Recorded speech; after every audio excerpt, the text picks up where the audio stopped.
Coach Manqoba. Congratulations. Please give us a count of what you saw in the 90 minutes plus. Good afternoon to everyone.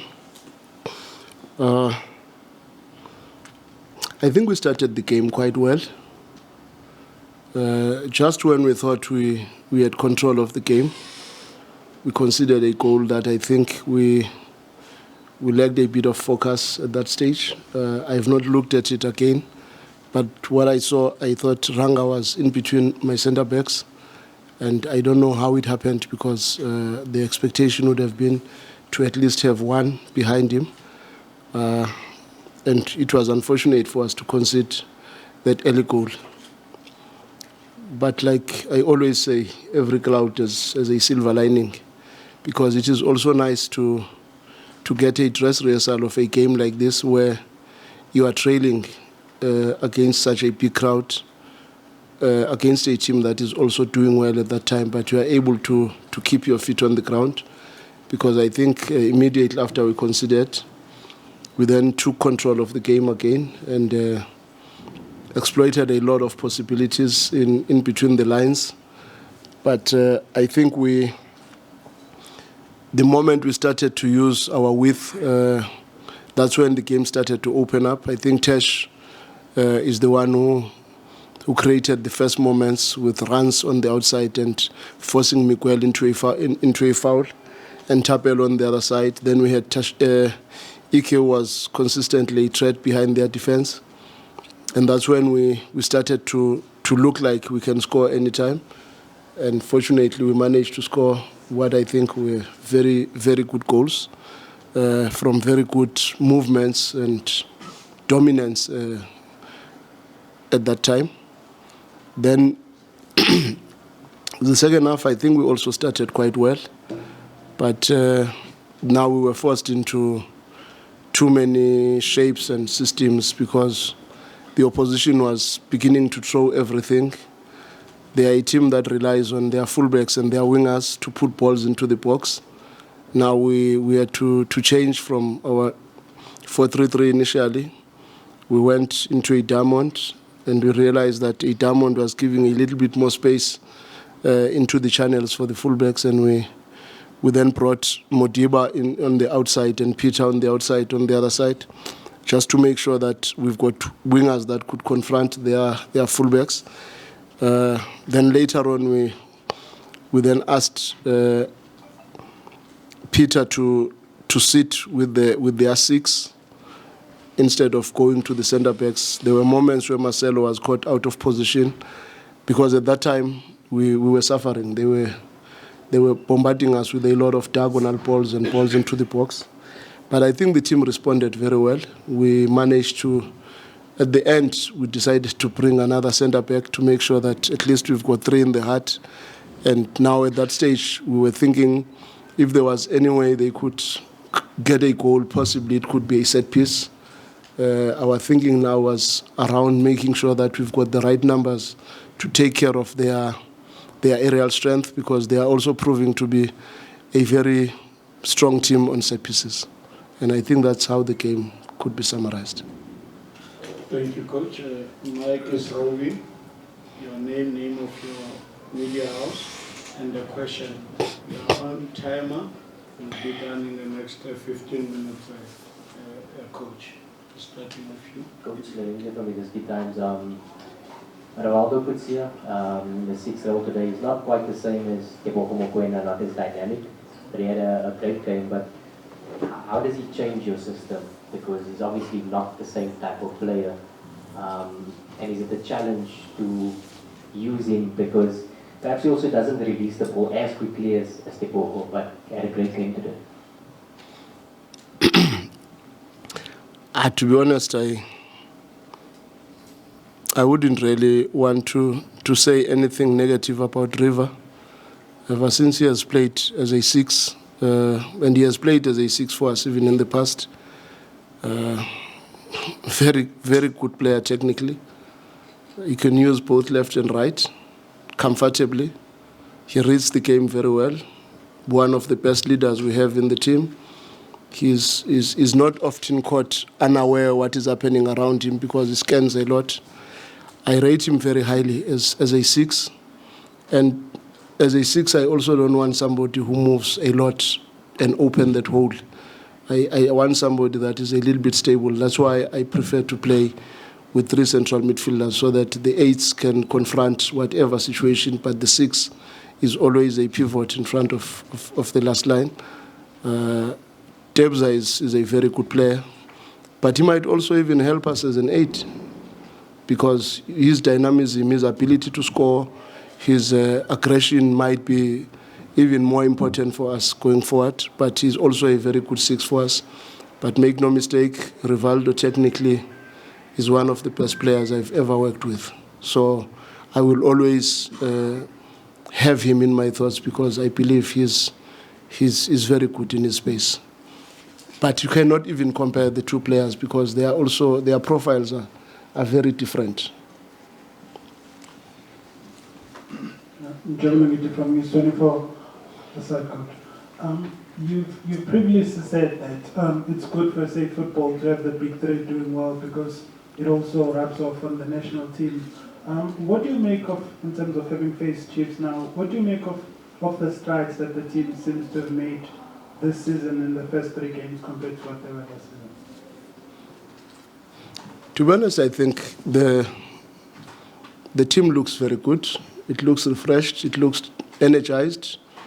And the structure that Coach Nabi is playing with, it's very potent. It's very difficult for teams to really understand because he has that front 3 that is cheating, and he's got the 4 in the midfield with the 2 central midfield or 2 pivots, and he uses Duba on one side, and he uses the front 3 up there, and Frosler would push a little bit. Cross would push a little bit more, and they remain with the last 3, which is why we wanted Tashrik to be outside Frosler because we knew initially we thought Duba would be on that side, so we wanted to make sure that we stretch Frosler a little bit because Cross was never supposed to be there based on our analysis, and they changed because they wanted to take care of Tapelo, and they brought Duba to the side of Tapelo, which I think helped to a certain extent, but I don't think it helped that much. But the truth is, it's refreshing to see a Kaizer Chiefs team that plays like this.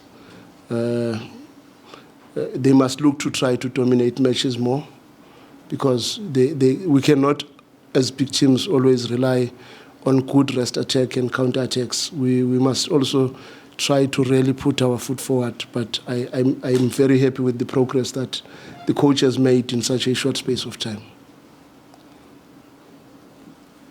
Good afternoon, Coach. Congratulations on the victory. Coach, a certain player has been in your med squad for the past 4 games. He comes in, performs like that. He looks an artist the way that he marks. Are you happy to have such a player? I think he was also, positively so, proving a point. I mean, he's a gorgeous footballer with the ball at feet, and also his marking off the ball is second to none. Who are you talking about? Mutau. Oh, yeah, it was nice to have Mutau back. Like I said even before, that they are still going to come back and help us a lot. And I think today was the right time to bring him. And he did very well. He proved the quality that he has, no doubt. Defensively, he's one of the best players you can ever have. In 1-against-1, I think he's in a class of his own. And it was pleasing to see him perform the way he has performed today. And I was very happy. Hold on there, let's hope.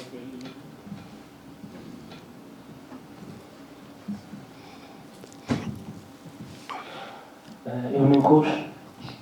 Vela from SABC here. Congratulations on the victory, Coach. There was a moment where I saw Ronwen there. I think he was giving a pep talk, but also maybe instruction or just correcting or giving my advice. Tiwani and Lebusa joining in as well. Is that maybe one of the things that also helps you to have so many leaders in this team, and maybe just the importance of Roman looking at the super saves that he made here to keep the team in the game. No, it's a very good point what you are saying. Ronwin is one of the best leaders you could ever have in your team. Besides his talent and ability in football, but I just think he's got the right energy, the right brain for football, and more than anything else, he's very selfless, and that for me makes him one of the best leaders. And he sees the game very well. It's pleasing to have a player like him in your team, and I must say, him coming back really has helped our team a lot to stabilize us and get us back where we are supposed to be.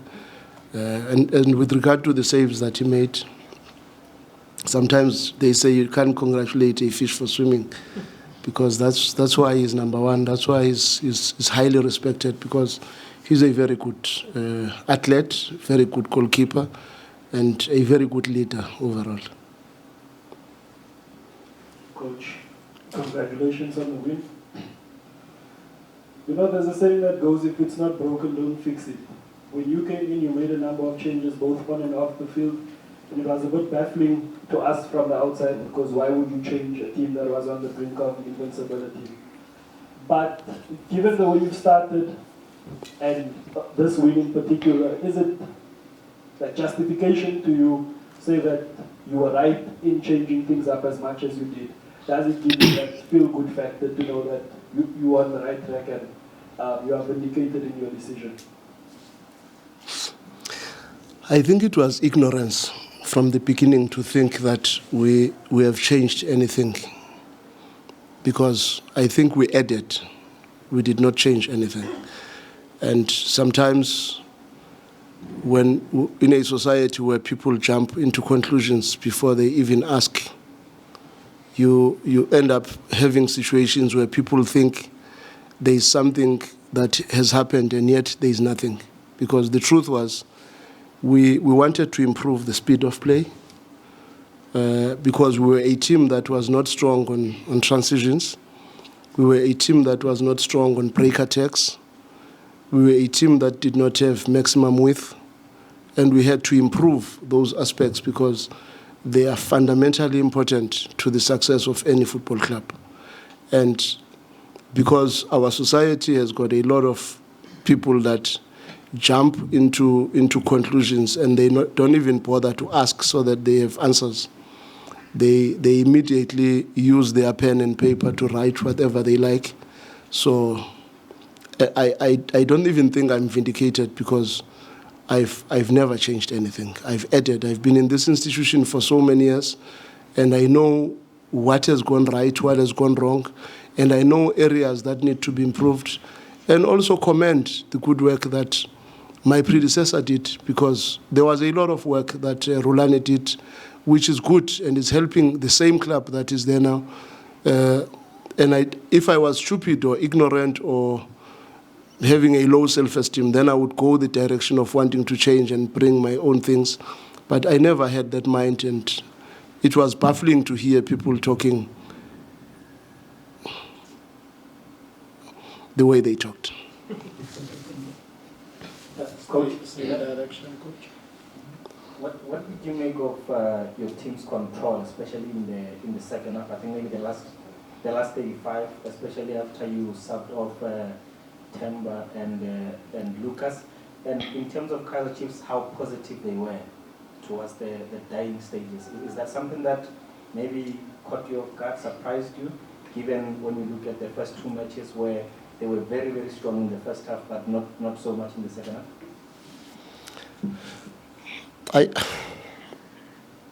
I don't think we really lost control of the game.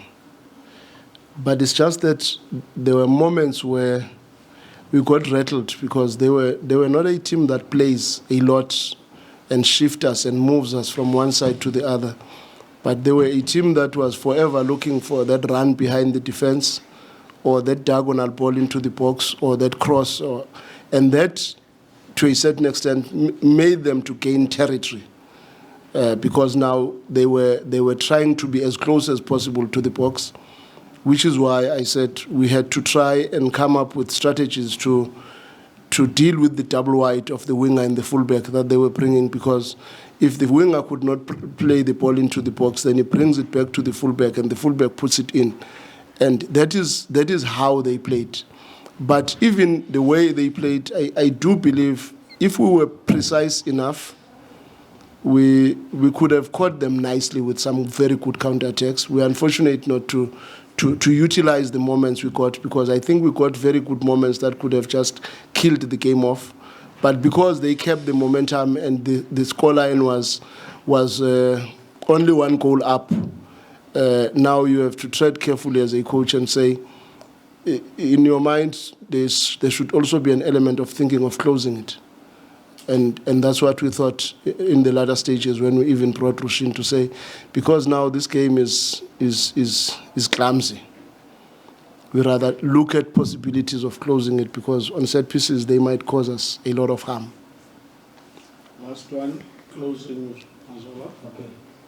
Coach Manqoba, you don't play again, if I'm not mistaken, until after the FIFA break. How do you sort of, kill that time? Because it feels again stop-start when you are picking up that momentum again. No, we'll try to have some friendly matches in between. It's a bit unfortunate, because we did think it would have helped us to play in the week of the Nedbank Cup final, so as to alleviate pressure on our side. But unfortunately, it did not happen. But we also use these FIFA breaks to give our players a little bit of a breather, because we know the schedule ahead is going to be very tough. But we will have to play at least 2 friendlies.